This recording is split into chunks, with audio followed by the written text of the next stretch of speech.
ಒಂದು ನಾನು ತುಮಕೂರಿನಲ್ಲಿ ಹೇಳಿದ್ದೀನಿ, ಚಿತ್ರದುರ್ಗದಲ್ಲಿ ಹೇಳಿದ್ದೀನಿ, ದಾವಣಗೆರೆಯಲ್ಲೂ ಹೇಳ್ತೀನಿ. ಒಂದು ತಪ್ಪು ಮಾಡೋಕ್ಕೆ ಹೋಗಿ ನೂರಾರು ತಪ್ಪು ಮಾಡ್ಕೊಬಿಟ್ಟು ನಾವು ಯಾರೂ ಹೇಳಿಲ್ಲ ತಪ್ಪು ಮಾಡ್ಕೊಡಿ ಅಂತ. ನನಗೆ ಸಿದ್ದರಾಮಯ್ಯನವ್ರ ಬಗ್ಗೆ ನಾವೆಲ್ಲ ಒಟ್ಟಿಗೆ ಕೆಲಸ ಮಾಡ್ಕೊಂಡು ಬಂದವರು. ಇವತ್ತು ಕೂಡ ಅದೇ ಗೌರವ ಇದೆ. ಅವರು ಇದೇ ಕೆಲಸನ ಲೋಕಸಭೆ ಅಧಿವೇಶನ ನಡೀತಾ ಇತ್ತು, ಅವತ್ತು ಮಾಡಿದ್ರೆ ಯಾರು ಬೇಡ ಅಂದಿರಪ್ಪ. ಎಲ್ಲೋ ಒಂದು ಕಡೆ ಈ ಒಂದು ಸಣ್ಣ ವಿಚಾರನ ಏನೆಲ್ಲ ಬೃಹದಾಕಾರವಾಗಿ ಬೆಳೆಯೋದಕ್ಕೆ ಅವ್ರ ನಡವಳಿಕೆಯೂ ಸ್ವಲ್ಪ ಕಾರಣ. ಅವರೇ ಸ್ವತಃ ಬಾಯಿ ಬಂದಂಗೆ ಹೇಳ್ಬಿಟ್ರು, 64 ಕೋಟಿ ಆ ಕೋಟಿ ಈ ಕೋಟಿ ಏನೇನೋ ಕಲಿಸಿ ಮೇಲೋಗ್ರ ಮಾಡಿಬಿಟ್ರು.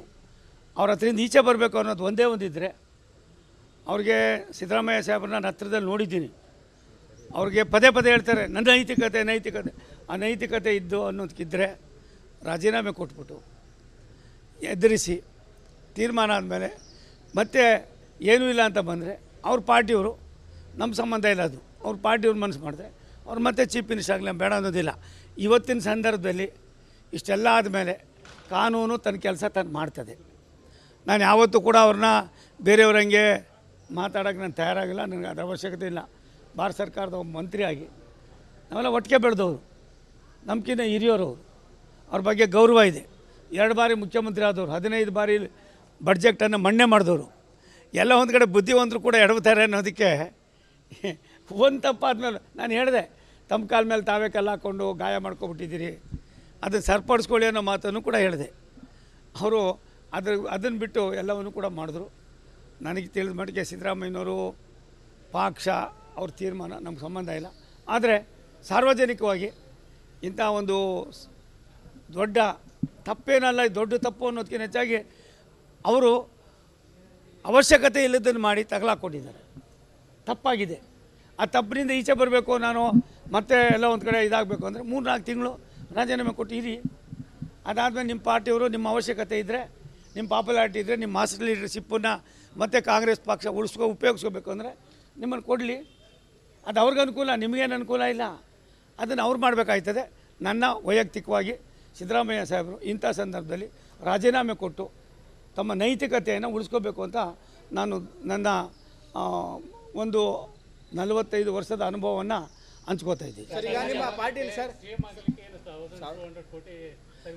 ಅಪ್ಪ ನನಗೆ ಗೊತ್ತಿಲ್ಲದ ಕೇಳಬೇಡ್ರಿ, ನನಗೆ ಒಂದು ತಿಳ್ಕೊಡ್ರಪ್ಪ.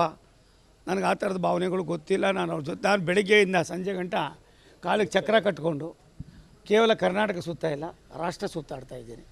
ನನ್ನ ಆಸೆ ನರೇಂದ್ರ ಮೋದಿಯವರ ಜನಪರ ಚಿಂತನೆ ಏನಿದೆ, 10 ವರ್ಷದಲ್ಲಿ ಅವ್ರು ಮಾಡಿರೋ ಕಾರ್ಯಕ್ರಮಗಳೇನಿವೆ, ಆ ಕ್ರಾಂತಿಯನ್ನು ಕೈಗೆತ್ತಿಕೊಂಡು ಕರ್ನಾಟಕ ಅಲ್ಲ ರಾಷ್ಟ್ರದಲ್ಲಿ ರೈಲ್ವೆ ಇಲಾಖೆಯಲ್ಲಿ ದಕ್ಷಿಣ ಭಾರತ, ಉತ್ತರ ಭಾರತ, ಮಧ್ಯ ಭಾರತ ಅನ್ನೋದಕ್ಕಿಂತ ಹೆಚ್ಚಾಗಿ ಎಲ್ಲ ಕಡೆಯಲ್ಲೂ ಕೂಡ ಒಂದೇ ರೀತಿ ಅಭಿವೃದ್ಧಿ ಆಗ್ತಾ ಇದೆ ಅನ್ನೋದು ತೋರಿಸ್ಬೇಕು ಅನ್ನೋದು ನನ್ನ ಆಸೆ. ಅಪ್ಪ ನೋಡ್ರಿ, ಅತೃಪ್ತಿ ಒಂದು ನಿಮಿಷ. ಯತ್ನಾಳ್ ಸಾಹೇಬರು ಏನು ಹೇಳೋರು ನಂಗೆ ಗೊತ್ತಿಲ್ಲಪ್ಪ. ದಯವಿಟ್ಟು ವಿಜೇಂದ್ರ ಒಬ್ಬ ಯುವಕ ಇದ್ದಾನೆ, ಅವನು ಎಲ್ಲರೂ ಕೂಡ ಸರಿದೂಗಿಸ್ಕೊಂಡು ಹೋಗೋದಕ್ಕೆ ಅವನಲ್ಲಿ ಸಾಕಷ್ಟು ಅವ್ರ ತಂದೆಯವರ ಆಶೀರ್ವಾದ ಇದೆ. ಮಾಡ್ಕೊಂಡು ಹೋಗ್ಬೇಕಾದ ಅವನ ಕರ್ತವ್ಯ.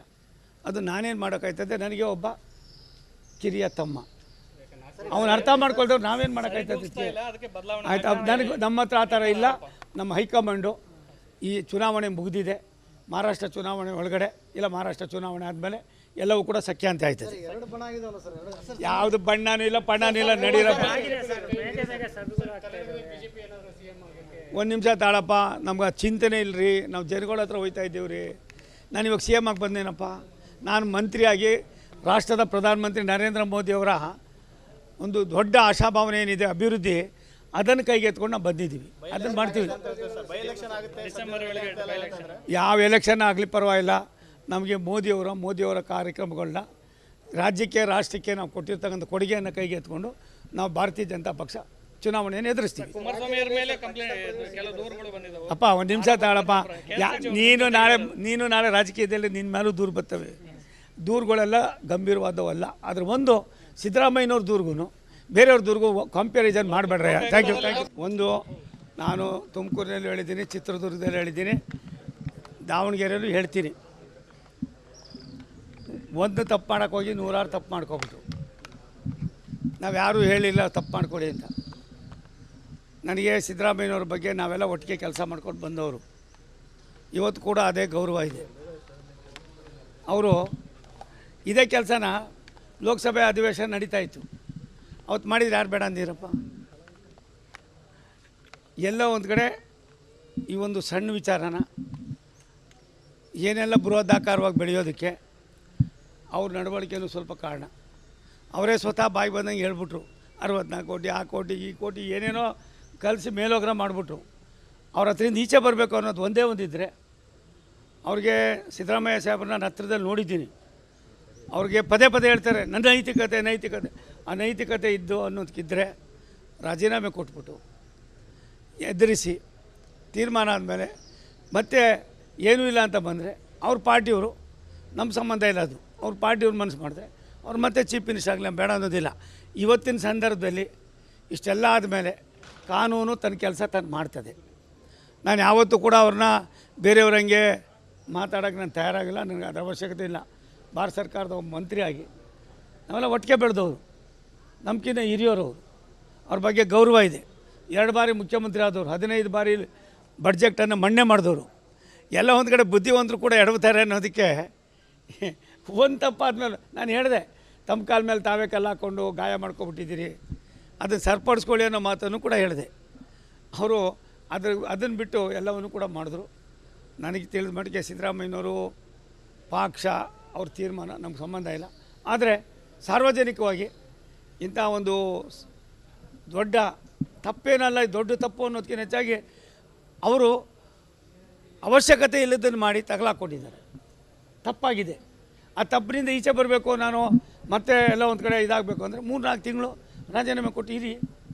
ಅದಾದಮೇಲೆ ನಿಮ್ಮ ಪಾರ್ಟಿಯವರು ನಿಮ್ಮ ಅವಶ್ಯಕತೆ ಇದ್ದರೆ, ನಿಮ್ಮ ಪಾಪ್ಯುಲಾರಿಟಿ ಇದ್ದರೆ, ನಿಮ್ಮ ಮಾಸ್ ಲೀಡರ್ಶಿಪ್ಪನ್ನು ಮತ್ತು ಕಾಂಗ್ರೆಸ್ ಪಕ್ಷ ಉಪಯೋಗಿಸ್ಕೋಬೇಕು ಅಂದರೆ ನಿಮ್ಮನ್ನು ಕೊಡಲಿ. ಅದು ಅವ್ರಿಗೆ ಅನುಕೂಲ, ನಿಮಗೇನು ಅನುಕೂಲ ಇಲ್ಲ. ಅದನ್ನು ಅವ್ರು ಮಾಡಬೇಕಾಯ್ತದೆ.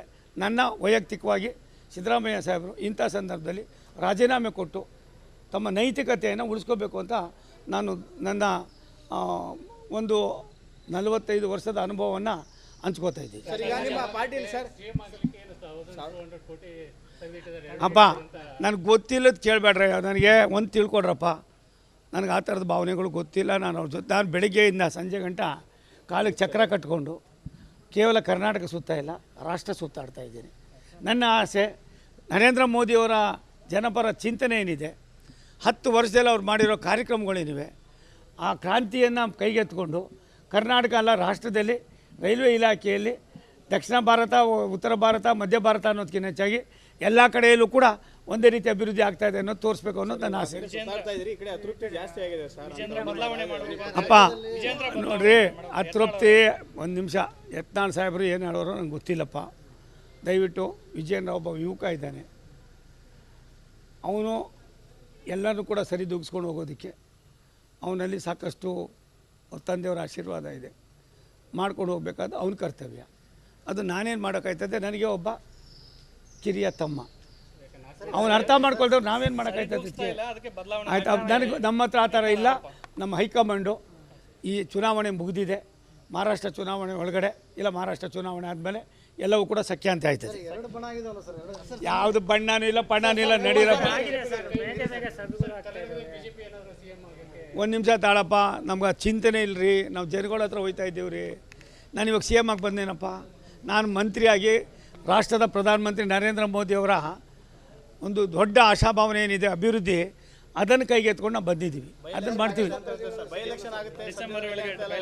ಯಾವ ಎಲೆಕ್ಷನ್ ಆಗಲಿ ಪರವಾಗಿಲ್ಲ, ನಮಗೆ ಮೋದಿಯವರ ಕಾರ್ಯಕ್ರಮಗಳನ್ನ ರಾಜ್ಯಕ್ಕೆ ರಾಷ್ಟ್ರಕ್ಕೆ ನಾವು ಕೊಟ್ಟಿರ್ತಕ್ಕಂಥ ಕೊಡುಗೆಯನ್ನು ಕೈಗೆತ್ಕೊಂಡು ನಾವು ಭಾರತೀಯ ಜನತಾ ಪಕ್ಷ ಚುನಾವಣೆಯನ್ನು ಎದುರಿಸ್ತೀವಿ. ಅಪ್ಪ ಒಂದು ನಿಮಿಷ ತಾಳಪ್ಪ. ನೀನು ನಾಳೆ ರಾಜಕೀಯದಲ್ಲಿ ನಿನ್ನ ಮೇಲೂ ದೂರು ಬರ್ತವೆ. ದೂರುಗಳೆಲ್ಲ ಗಂಭೀರವಾದವಲ್ಲ. ಅದ್ರ ಒಂದು ಸಿದ್ದರಾಮಯ್ಯನವ್ರ ದೂರ್ಗೂ ಬೇರೆಯವ್ರ ದೂರ್ಗೂ ಕಂಪ್ಯಾರಿಸನ್ ಮಾಡಬೇಡ್ರಯ್ಯ. Thank you.